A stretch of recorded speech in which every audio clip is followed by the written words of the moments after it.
Welcome to Pure Riches. We are diving back into the fundamental steps of financial mastery. Mhm. Today's deep dive begins now on how the rich live on loans. It is a provocative title, isn't it? Provocative is. It's putting it politely. I'd say it feels completely backwards.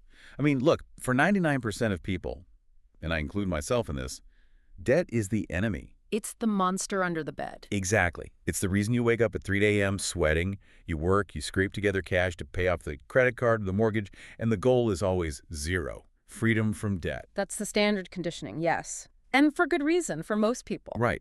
But then I'm reading through this material from the Pure Riches series, and it suggests we've got it all wrong, or at least the ultra-wealthy have it all wrong by our standards, but it's clearly working for them. They aren't trying to get out of debt. They're, like, living on it, using loans for groceries, travel, lifestyle. It just sounds dangerous. It sounds dangerous because you're looking at it through the lens of a standard earner. But our mission today is to, suspend that disbelief. We need to analyze what the source material calls the strategic transmutation of debt into power. Transmutation of debt into power. Okay, that sounds less like finance and more like alchemy or something. In a financial sense, it absolutely is. The material highlights what it calls a divergent reality. We have to accept that there are two financial worlds running in parallel. Okay. In World A, where most of us live, debt is a burden. It's a claim on your future labor, hours you haven't worked yet. Right. But in World B, this world we're unpacking, debt is a tool for two very specific things. One, immediate liquidity, and two, maybe the big ill one, tax avoidance. And that tax piece is where I think heads are going to explode later on. Yes. But just to set the stage for you listening, we're pulling this directly from the Pure Riches series on asset-backed liquidity. Correct. This is not about maxing out a Visa card for a vacation. This is a systemic approach to detaching your lifestyle from your labor. So let's start at the beginning. Where does this split happen?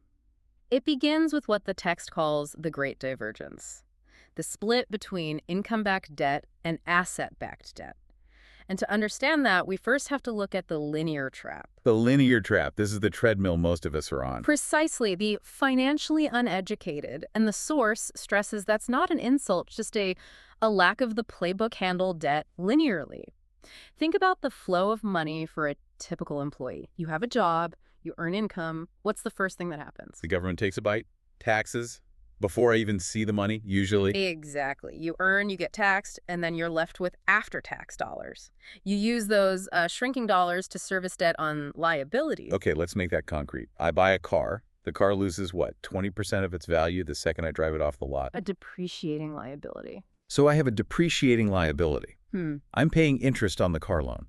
And I'm paying that principal with money I had to work for, which the government already took 30 or 40% of. Yes. You're fighting a war on three fronts: depreciation, interest, and taxation.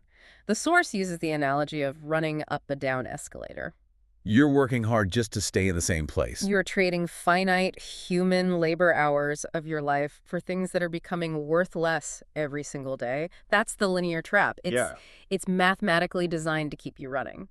It's depressing when you lay it out like that. It feels like a losing game. So how does the nonlinear strategy break that cycle? Because the wealthy still buy cars, right? They still buy houses. They're not living in tents. They do. But the mechanism is totally different. The historically prosperous use leverage, but they tie that debt to stable growing assets, not their labor. And that's the key insight. Okay. The rich do not look at debt as something to be paid off by sweating more hours at the office. They rely on the underlying value of their portfolio to carry that weight. So the mindset shift is basically, I'm not promising to work harder to pay you back. My money is promising to pay you back. Correct. It shifts the burden from you, the human, to the asset, from labor-backed to asset-backed. And that distinction, that's everything. Because your assets can grow while you sleep. Your labor is always capped at 24 hours a day. Okay, I get the theory, but let's talk practice, because this brings up a huge hurdle. If I walk into a bank today and say, hey, I don't want to use my salary to qualify, just trust me, they're going to laugh me out of the building. Security would escort you out, yes. So how do you actually get a bank to agree to this? And that brings us to the second pillar, the architecture of trust. You're right, you can't just walk in with a good attitude. You need what the source calls bankable assets. Bankable, that's a specific term. Very specific. The bank isn't gambling here. They need to see trustworthy assets. And for an asset to be bankable in this context, it has to meet three really strict criteria. It must be stable, easy to value, and highly liquid. Okay, so let's play a game. Is it bankable? What if I have a really expensive collection of vintage comic books or a cellar of rare wine? Those are assets. They're worth money. Generally, no. And here's why. They fail the easy to value and highly liquid tests. If you default, the bank doesn't want to hire an appraiser for your wine cellar or try to sell your comics on eBay. They want something they can turn into cash. Now, In seconds. So we're talking about the boring stuff. the bedrock of the financial system. Exactly. Publicly traded stocks, bonds, sometimes income-producing real estate, but mostly it's about the financial markets. Because a stock has a price ticker. You know exactly what Apple's worth down to the penny every second of the day. Correct. And that transparency, that's what creates the trust. It causes this fundamental shift in the relationship. When you take out a personal loan, the bank is betting on you. On my character, my health, my job. Which is risky. People get sick. People get fired. People are unpredictable. Right. But when the wealthy take out these asset-backed loans, the bank isn't trusting the person at all. They barely care about the person. They are trusting the collateral. They know that if you vanish tomorrow, the stock is still there. They can sell it in a millisecond. It's like the bank is saying, I don't trust you, but I trust your Berkshire Hathaway shares. Precisely. And because a portfolio of blue-chip stocks is way safer than a human being's career, the terms of the debt just completely change. The interest rates plummet. The approval is simple. The limits skyrocket. Which leads us to the operational mechanics, the how-to. Right. Because I think when people hear living on loans, they imagine someone just recklessly buying yachts. But the source makes it clear this is a very strict, almost mathematical protocol. It uses the phrase conservative borrowing. Extremely conservative. This isn't about gambling. If you have $10 million in a stock portfolio, you do not borrow $10 million against it. That's financial suicide. Because if the market dips even 1%, you're immediately underwater. Immediately. The text highlights the LTV buffer loan-to-value. The elite might only borrow, say, 25, maybe 30% of the total asset value. So on $10 million in assets, they're borrowing $2.5 million to live on for a few years. Right. And that gives them a huge safety margin. The market would have to crash by 75%, an apocalyptic event, before the bank even starts to get nervous. They maintain dominance by staying low risk. Okay, so we have the asset, we have the safety buffer. What about the payments? Even on $2 million, the monthly payment must be huge, right? Not if you structure it correctly. And this is a key mechanic from the text.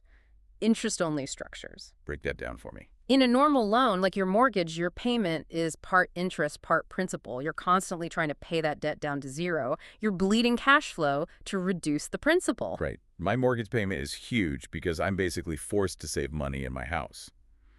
But I can't touch that money. With these asset-backed structures, the borrower often pays only the interest. The principal, that $2 million, just stays there, untouched. So the monthly payment is tiny compared to a normal loan. Drastically smaller, but even that low cost. That's not the main reason they do it. We're getting to it. I can feel it. The aha moment. The real magic, the alchemy we talked about. Yeah. It happens when you look at the tax strategy.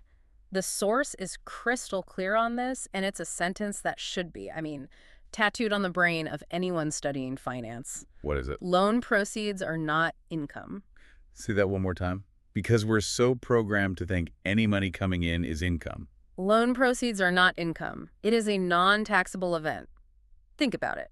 If you sell a stock for $1 million to get cash, what happens? Capital gains tax, depending on where you live, that could be 20, 30% gone. Poof. You might only keep $700,000, the rest goes to the government.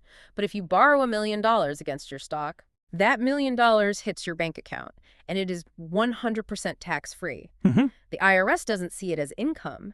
It's a debt. You have the full spending power of your wealth. It's liquidity without a tax bill. You get to spend the money, but because you didn't trigger a sale, the government doesn't get a cut. Exactly. And it gets better. Consider the refinance cycle. Let's say you borrow that $2 million, you live on it for a few years, pay the tiny interest-only payment. Meanwhile, what's your $10 million portfolio doing? Hopefully it's growing. The market goes up over time. Let's say it grows to 12 million. Okay, that sounds reasonable. Well, now your 25% borrowing limit allows you to borrow more. So when the loan is due, you don't pay it back with your own cash. You just refinance. You take out a new, larger loan against the new, higher value. So you use the new loan to pay off the old one. Yes. You pay off the old 2 million, and because the asset grew, maybe you extract another $500,000 in cash for yourself. Wait a minute. So you're paying off debt with more debt. Yes. But because the underlying asset grew, your net worth is still intact. You've just extracted more cash, again, tax-free, and you still haven't sold a single share.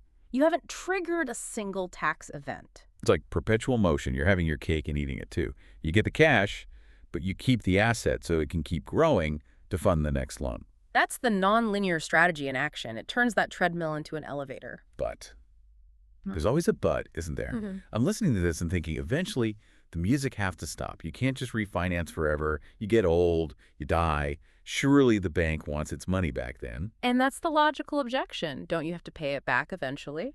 The answer brings us to our fourth segment, the generational reset. Okay, that sounds a little ominous. It's ominous if you're the tax man. It's incredibly convenient if you're the heir. The source calls it a biological exit. The cycle concludes upon the death of the borrower. Right, so the estate has to sell everything, pay the debts, and get hit with massive taxes on all that growth. You'd think so. If you bought a stock at $10 in the 80s and it's worth $1,000 when you die, there's a huge capital gain baked in there. A huge tax bill for my kids. Normally, yes.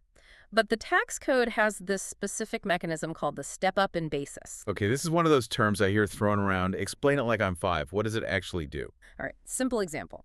You buy a building for $1 million. Over your life, it grows to be worth $20 million. Nice investment. I'm happy. Very happy. Along the way, you borrowed $10 million against it, lived a great life, now you pass away. For tax purposes, the value of that building steps up to the current market value on the day you die. It steps up. The IRS effectively pretends your heirs bought that building for $20 million on that day. Wait, so all that growth, Yeah. the $19 million of profit, Yeah. it vanishes. For tax purposes, Yes. wiped clean. The capital gains that built up your entire life are forgiven. That is, honestly, that's unbelievable. It feels like a glitch in the system. But how does that help with the debt? The bank still wants their $10 million back. The debt is still there, correct. But look at the math now. Your heirs inherit a $20 million asset with a cost basis of $20 million. They can now sell half of it, $10 million worth, to pay off the loan. And because the basis was stepped up? There is no profit on paper. They sold it for exactly what the IRS says it's worth. The sale incurs zero. Capital gains tax. Zero. Zero. They pay off the bank with tax-free money. They keep the other $10 million in assets free and clear. The debt gave a tax-free lifestyle to the parent, and the tax code cleaned up the mess for the child. And then they start the cycle all over again. They start the cycle all over again. They have $10 million free and clear. They borrow $2 million against it, and on it goes. It preserves the estate. You know, when you lay it out step by step, the bankable assets, interest-only loans, no income tax, step up in basis, it really is a different reality. It's not just about having more money. It's about playing by a completely different rule book. And that's the core argument of this series. Which brings us to the philosophical conclusion of the text. It's not just about money. It's about mind over money. The source talks about using your mind to see what other people miss. Exactly. The average person sees a fancy car, a big house, and they think rich. They assume that person must have earned a huge salary. But the financial master uses their mind. They see the debt structure behind the house. They understand the tax strategy. They see the machine behind the lifestyle. It's about exiting what the text calls the rat race. And we hear that phrase so much. It's a cliche, but here it has a very technical meaning. It means you are no longer dependent on the linear exchange of time for money. You're off the treadmill. You're off the treadmill. Yeah. True financial mastery, according to this source, is about understanding these legal and corporate structures of debt. It's an intellectual game. It's about identifying the levers, realizing the system is a machine, and if you know which lever to pull, like the step up in basis, you get a totally different result than someone just grinding away at a job. And it requires discipline. We can't gloss over that. Remember conservative borrowing. This isn't about reckless spending. It's strategic liquidity. It's active management of capital, not labor. It redefines wealthy. Wealth isn't a pile of cash. It's a machine that generates liquidity, without eroding the principal. And does so in a way that legally minimizes your biggest expense, taxes. When you combine asset growth, leverage, and tax efficiency, you create a velocity of wealth that a salary just can't match. It's fascinating. Yeah. A little overwhelming, I'm sure, if you're hearing it for the first time. But I think the big takeaway is that debt isn't inherently bad or good. It's just a tool. It's like a chainsaw. In the wrong hands, a disaster. In the right hands. It builds empires. A perfect analogy. The linear trap is using the chainsaw to cut your own furniture. The nonlinear strategy is using it to build a house. So as we wrap up, I want to leave you with a question. Look at your own financial life right now. Are you treating debt strictly as a shackle on your future labor? Are you working today to pay for yesterday? Or can you start to see a path, even a small one, where debt could become a tool for present liquidity? It's a heavy No. question, and maybe you don't have 10 million in stocks yet, but just understanding the mechanic, that's the first step to playing the game. This concludes our analysis for today. Apply these truths to your mind, and we will be back with a new episode of Pure Riches soon.